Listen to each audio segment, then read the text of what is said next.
복된 날입니다. 주께서 은혜 주시기를 축복합니다. 사사기 19장을 봉독해 드리겠습니다.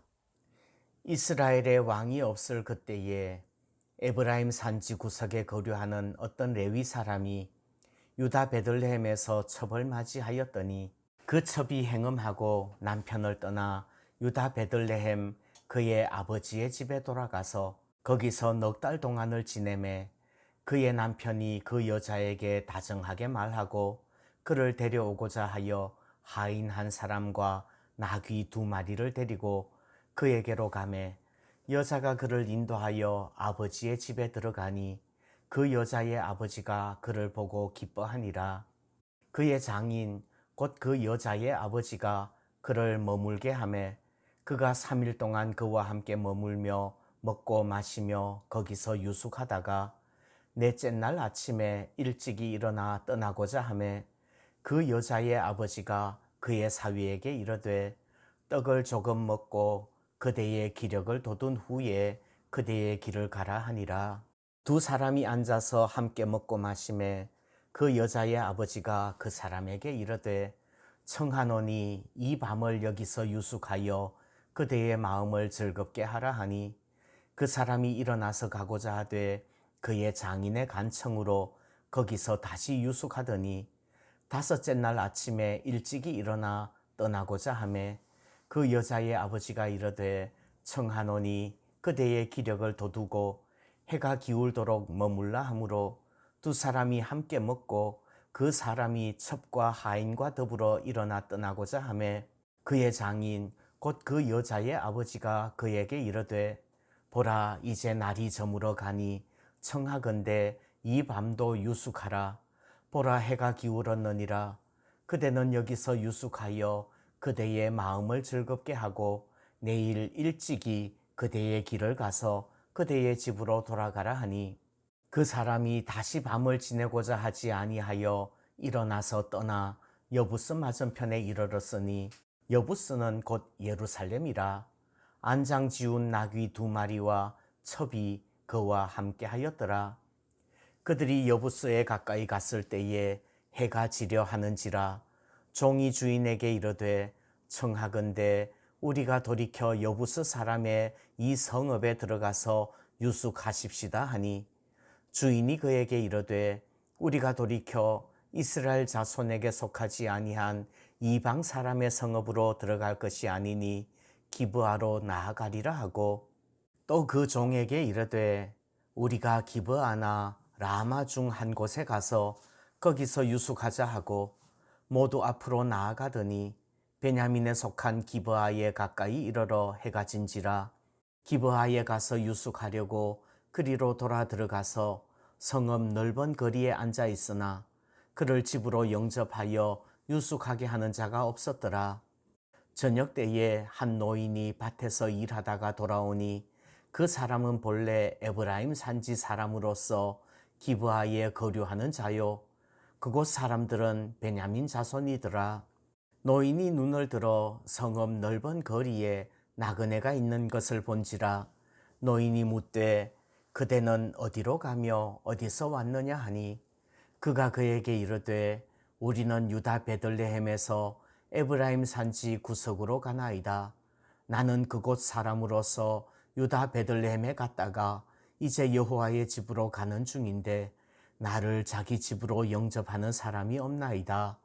우리에게는 나귀들에게 먹일 집과 여물이 있고 나와 당신의 여종과 당신의 종인 우리들과 함께한 청년에게 먹을 양식과 포도주가 있어 무엇이든지 부족함이 없나이다 하는지라. 그 노인이 이르되 그대는 안심하라. 그대의 쓸 것은 모두 내가 담당할 것이니 거리에서는 유숙하지 말라 하고 그를 데리고 자기 집에 들어가서 나귀에게 먹이니 그들이 발을 씻고 먹고 마시니라.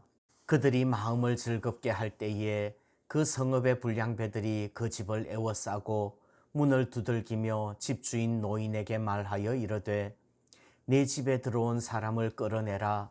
우리가 그와 관계하리라 하니 집주인 그 사람이 그들에게로 나와서 이르되 아니라 내 형제들아 청하노니 이 같은 악행을 저지르지 말라. 이 사람이 내 집에 들어왔으니 이런 망령된 일을 행하지 말라.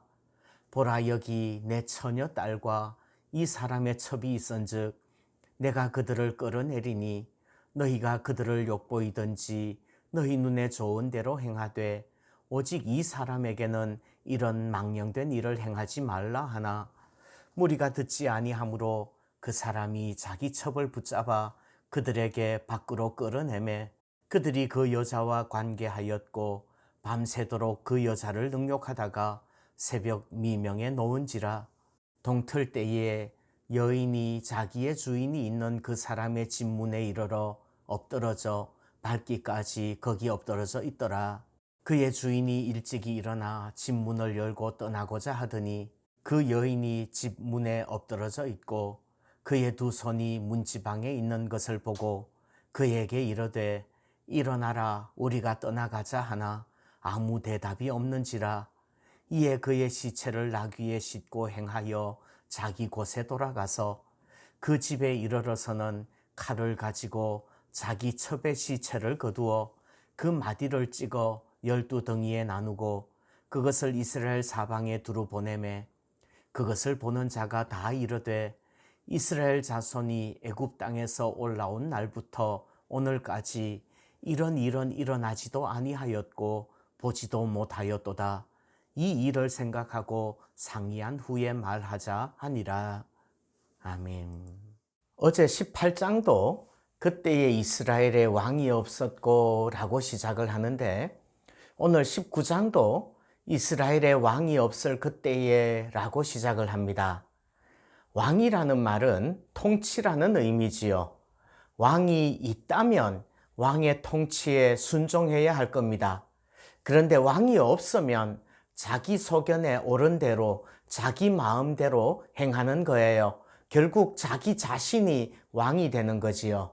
사형리 전도지에 나오는 것처럼 우리 마음의 왕좌에 나 자신이 앉아 있으면, 그래서 스스로 왕이 되어 자기 소견에 옳은 대로 행하면 마음이 뒤죽박죽 될 것이고 하는 모든 일이 엉망이 될 거예요. 그러나 우리 마음의 왕좌에 예수 그리스도께서 앉아 계셔서 통치하시면 우리 마음과 우리 삶이 질서가 잡히고 천국이 될 줄 믿습니다. 우리는 자기 자신이 제일 지혜로운 줄 생각하지만 천지를 창조하시고 인간을 주관하시는 분은 하나님이시라는 말이에요. 자, 오늘 말씀 보겠습니다. 어떤 레위 사람이 첩을 맞이하였습니다. 레위 사람이라는 말은 종교 지도자라는 말이지요. 그런데 첩을 맞이했답니다. 그 첩이 행음하고 친정으로 갔대요. 그리고 한 넉 달쯤 지나서 그 남편이 첩을 데려오다가 벌어진 사건이 오늘 이야기입니다. 처갓집 베들레헴을 출발해서 아직 이방인이 점령하고 있는 예루살렘을 지나 기브아에서 유숙하려고 들어갔습니다. 사실 아침 일찍 출발했으면 당일에 갈 수 있는 거리인데 말입니다. 베냐민 지파에 속한 기브아에 들어갔는데 이 나그네를 영접하는 사람이 아무도 없어요. 영접해주기는커녕 오히려 그 성읍의 불량배들이 그 레위 사람의 첩을 능욕하고 추행하여서 죽게 합니다. 그러자 그 레위 사람이 첩의 시체를 싣고 집에 가서 그 시체를 12토막을 내고 그 시체 토막을 이스라엘 12지파로 보내지요. 온 이스라엘이 발칵 뒤집혔습니다. 여기까지가 오늘 이야기예요. 자, 오늘 본문에서 하나님의 뜻대로 하나님의 명령에 순종하며 선하게 행동한 사람은 누굴까요? 첩을 맞이하고 첩을 끌어내서 넘겨주고 첩의 시체를 토막낸 레위 사람이요? 아니면 남편을 거역하고 바람피고 친정으로 가버린 그 첩이 잘했습니까? 그렇지 않으면 그 베냐민 지파의 기브아 사람들이 잘한 일인가요?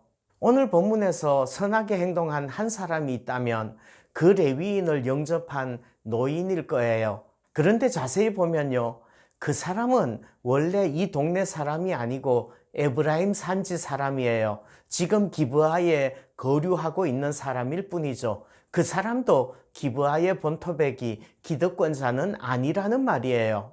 암흑의 시대에 선한 일을 하는 사람이 이런 나그네여야 되겠습니까?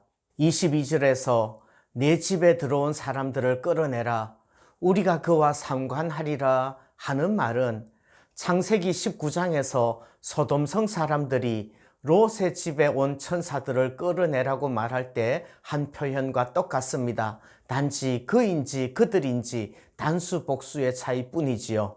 결국 왕이 없어서 자기 소견대로 행동한 기브아는 아브라함 시대의 소돔과 다름없다는 말이에요.